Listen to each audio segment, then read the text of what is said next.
பகவத்கீதையில் 2வது சாப்டரில் 3வது ஸ்லோகம். க்ளைப்யம் மாம்சகம பார்த்த நைதத்வையுபபத்யதே க்ஷுத்ரம் ஹிருதய தௌர்பல்யம் த்யக்த்வோதிஷ்ட பரந்தப.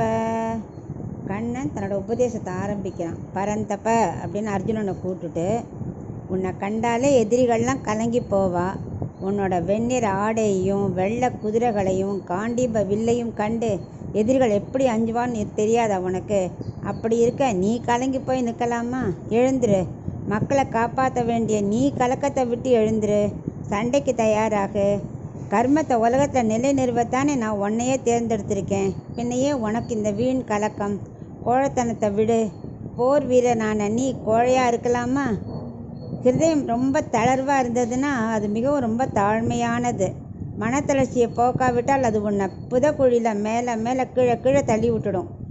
எனவே அதிலிருந்து மீண்டு வர என் கையை பற்றிக்கொள் என்று உபதேசத்தை ஆரம்பிக்கிறான் கண்ணன்.